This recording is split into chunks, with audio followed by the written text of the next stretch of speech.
네, 안녕하세요. 4월 26일 토요일에 영상을 시작하겠습니다. 오늘은 이제 아이온큐에 대한 얘기를 좀 해볼까 해요. 그래서 최근에 이제 보시면 지수가 많이 올랐죠. 나스닥 기준으로 보시면 드디어 21선을 돌파를 해버렸습니다. 돌파를 해서 이제 요 위에서 캔들이 움직이게 될 테고, 21선은 이제 하방을 멈추고 횡보하는 구간으로 이제 진짜로 진입을 했다. 이렇게 볼 수가 있겠습니다.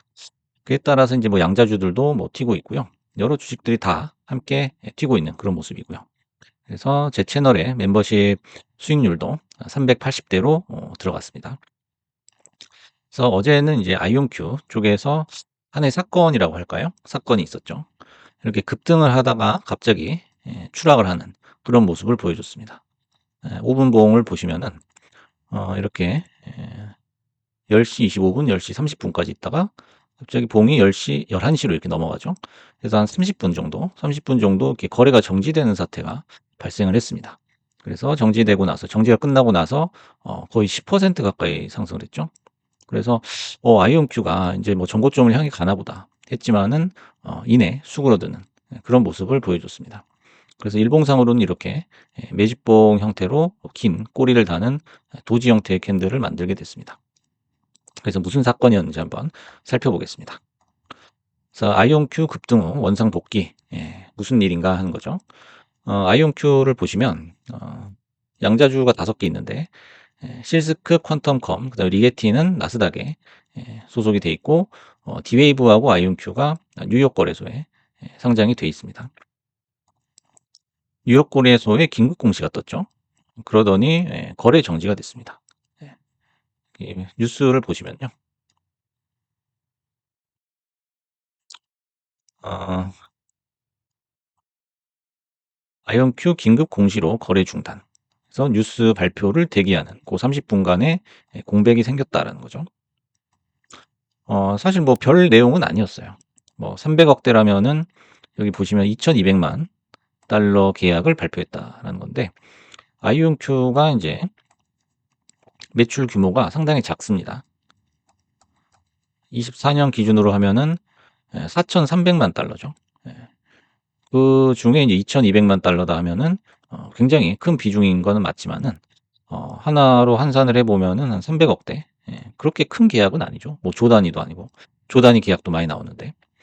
그래서 이것 때문에 무슨 뭐 공시를 긴급 공시를 올리고 뭐 거래 정지를 할 정도까지냐. 이렇게 이제 약간 의아한 그런 일이 일어났습니다. 그래서 인제 여러 가지 30분 동안 그 아이온큐를 갖고 계시던 분들은 굉장한 불안에 휩싸였죠.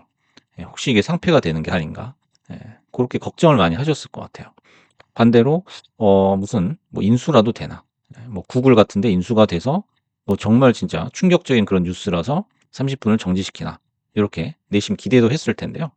실제로 인제 패를 까 보니까 별게 아니었다는 거죠. 하지만 그 폭풍 같은 그 엄청난 대기 매수세를 확인할 수 있었던 그런 하루였습니다. 그래서 인제 장이 끝나고 나서는 한 1.8% 정도로 인제 마감을 했고요. 최근에 인제 거래가 계속 늘고 있는 그런 모습도 보여주고 있습니다. 그래서 차트 자체는 굉장히 좋은 거예요. 제가 인제 늘 말씀드리는 조정 후에 횡보 구간에서 상승하는 요런 인제 오프쇼 캔들의 움직임이 보인다라는 거죠. 그래서 여러분들이 인제 21선이 하방할 때는 내려올 때는 캔들이 보통 이제 밑에 있죠. 이럴 때는 이제 매매를 좀 쉬는 게 낫고 다른 종목을 찾는 게 낫다라고 여러 번 말씀을 드렸어요. 그래서 이제 이렇게 올라갈 때도 사지 말고요. 이렇게 완연하게 캔들이 21선 위에서 놀 때, 그때 사시면 되고 더 좋은 거는 21선이 상방으로 조금씩 올라갈 때, 그게 이제 최적기인데요. 아이온큐가 그런 모습을 보여주고 있어요. 그래서 이제 양자 관련주들 전반적으로 다 그런 모습이거든요. 디웨이브도 상당히 좋은 편이고요. 뭐 실스크나 뭐 퀀텀이나 리게티는 약간 좀 뒤로 밀려 있지만은 아이온큐나 디에이브 같은 경우에는 지금 매매를 해도 전혀 이상할 게 없어요. 예를 들어서 인제 젠슨왕 사태 요때였죠. 1월 8 일이었는데 벌써 3 달, 4 달이 지났습니다. 그래서 이날부터는 굉장한 암흑기를 거쳤습니다. 디웨이브도 마찬가지고. 하지만 인제 디웨이브에 여러 가지 소식이 나오면서 디웨이브 같은 경우에는 한때 전고점을 찍어 버렸죠. 돌파를 했어요. 다시 내려오긴 했지만은 전고점을 갱신을 했다라는 게 굉장히 의미가 있는 거죠. 그래서 지금 또 조정을 받고서 횡보를 하는 중에 살짝 올라가고 있다. 그래서 차트상으로는 굉장히 좋은 시기다. 이렇게 볼 수가 있습니다. 그래서 이제 어떤 뉴스였는지 한번 보면은요. 아이온큐가 EPB라는 회사하고 2,200만 달러에 계약을 체결했다라는 거예요. 이제 뭐 대단한 뭐 구글의 인수가 되는 거 아닌가 이렇게 기대를 했지만 기대를 하고서 이제 따라 붙었던 분들이 많았을 거예요. 근데 이제 그냥 뭐 일반적인 계약 체결로 보이니까 '이거 아니구나.' 하고 그냥 다 나와 버린 거죠. 그러니까 5 분봉 이렇게 보시면 뭐 심리가 인제 그대로 드러나 있죠. 뭐 그냥 3분 정도였을 거예요. 3분 만에 이렇게 10%가 급등하는 건 쉽지 않거든요.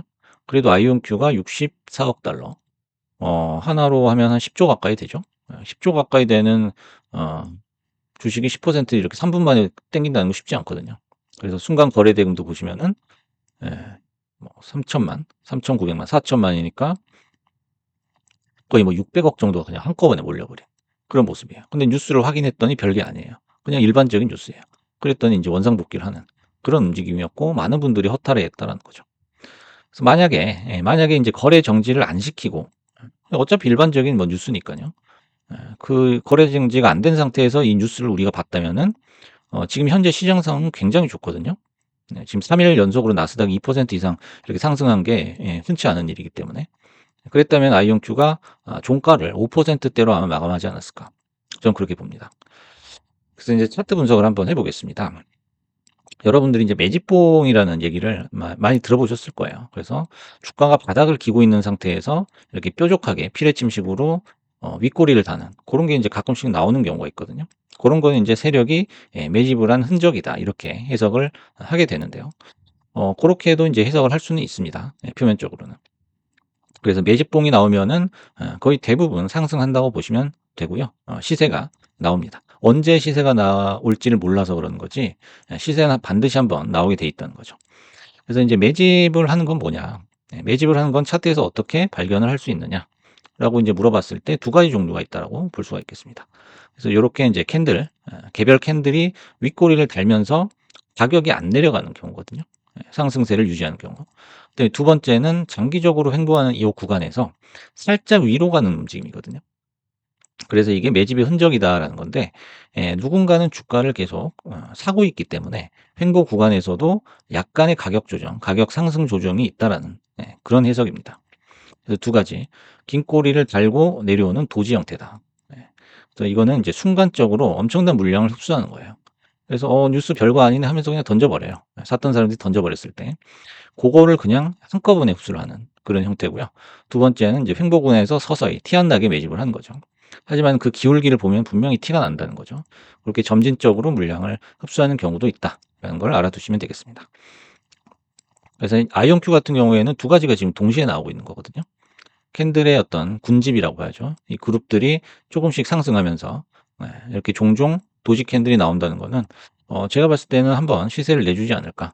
그래서 이제 30달러에 지금 어제 또 물려 계신 분들이 계실 텐데 그렇게 뭐 실망할 단계는 아니다라고 볼 수 있습니다. 그래서 두 개가 이제 동시에 나왔죠. 두 케이스가. 그리고 어제 캔들을 보시면은 121 선을 살짝 터치를 하고 내려왔기 때문에 만약에 인제 모든 이평선을 다 뚫고 캔들이 위로 올라간다면 그 상승 에너지는 어마어마할 것이다라는 거죠. 결국에는 이 왼쪽에서 보시는 매물대를 다 소화를 하고 올라간다는 거기 때문이죠. 그래서 젠스항 사태 이후에 뒤에 분 이미 정고점을 찍었습니다. 그렇다면은 다음 차례는 IonQ가 될 확률이 굉장히 높다라는 거죠. 그래서 어제 물리셨더라도 급하게 던지지 말고 좀 더 매집하겠다라는 자세로 좀 여유 있게 기다려 보시면 좋을 것 같습니다. 반드시 수익은 올 거라고 제가 생각을 합니다. 그래서 뉴스를 한번 디테일하게 살펴보겠습니다. 그래서 뭐 EPB가 어떤 기업이냐? 봤더니 테네시주 에, 채터누가를 미국 최초의 양자 컴퓨팅 및 네트워킹 허브로 구축하겠다라는 그런 뉴스였는데 EPB는 이제 에너지 및 통신 분야의 선도 기업이다. 이렇게 설명이 돼 있더라고요. 근데 우리는 처음 들어본 기업이죠. 그래서 계약 규모는 2,200만 달러. EPB 양자 센터에는 최첨단 아이온큐, 포르테 엔터프라이즈 양자 컴퓨터가 도입이 되고요. 공유를 한다 이런 얘기입니다. 그다음에 이제 이 비슷한 계약들이 많아요. 최근에 그 아이온큐가 뉴스가 거의 뭐 줄줄이 사탕으로 나오고 있는데 5개 주 중에서 종목 중에서 아이온큐가 뉴스는 제일 많거든요. 그리고 이제 파트너십을 통해 아이온큐는 채트누가에 사무소를 설립하여 양자 컴퓨팅, 네트워킹, 애플리케이션 개발 지원 및 교육을 제공할 예정이다. 그래서 그 양자 뉴스, 양자 관련 뉴스들을 보시면은 실적하고 직접적으로 관련된 건 사실 별로 없습니다. 네, 별로 없어요. 뭐 계약을 체결했다, 뭐 계약 달러가 얼마다. 하지만 계약 규모가 굉장히 작죠. 네, 작고 사실상 양자 컴퓨터 주식 중에서 흑자 기업이 없습니다. 없기 때문에 아직도 흑자로 가는 길은 멀다.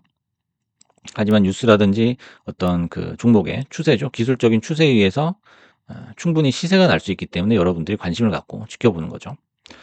그래서 이제 아이온큐의 포르테 엔터프라이즈 시스템은 낮은 에너지 소비량, 렉 장착형 폼팩터, 그리고 최소한의 환경 격리 요건을 고려하여 설계된 강력한 데이터 센터용 양자 컴퓨터다. 그래서 이 기술들이 좀 구체화되고 이제 AI랑 결합을 해가지고 어떤 역할을 한다라는 게 이제 좀 선명하게 드러나게 된다면은 훨씬 더 주가가 높아질 수 있겠다라는 거죠. 그래서 지금은 우리가 뉴스를 해석하기가 굉장히 애매합니다. 업계 최고의 게이트 및 측정 정확도를 제공하여 대규모 문제 해결과 비즈니스 가치를 창출하는 실제 상용 애플리케이션에 대응할 수 있도록 지원하겠다. 이런 내용이에요. 그래서 이제 이런 뉴스가 계속 이제 나오다 보면은 인제는 이제 상용화가 가시화되는 그런 뉴스가 아마 내년쯤에는 몇 개가 더 나오지 않을까 이렇게 예상을 해봅니다. 그래서 양자 관련주 섹터를 한번 전체적으로 한번 또 보시면은요. 최근의 기세에는 오히려 D웨이브 퀀텀하고 퀀텀 컴퓨팅이 좋다라는 거죠.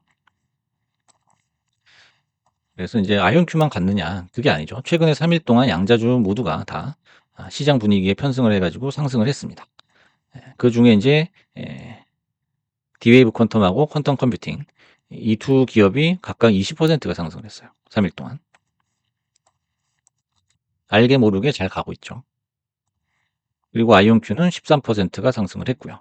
그다음에 실스크도 12%, 그다음에 리게티가 약간 그 중에는 부진합니다. 9% 정도 상승을 했는데 같은 3일 동안 이제 나스닥이 5.5% 상승을 했거든요. 그래서 지수는 훨씬 더 추월을 했다. 추월을 해서 상승을 했다라고 볼 수가 있습니다. 엔비디아 같은 경우 이제 대표주죠. 나스닥 대표주인데 13% 상승을 했기 때문에 아이온큐는 평균 정도, 그리고 D웨이브나 퀀텀 컴퓨팅은 평균을 상회하는 아주 좋은 상승을 보여줬다. 이렇게 결론을 낼 수 있겠습니다. 현재 시총도 정리를 해봤는데요. 아이온큐가 64억 달러. 뭐 하나로 하면 10조 정도 되겠죠.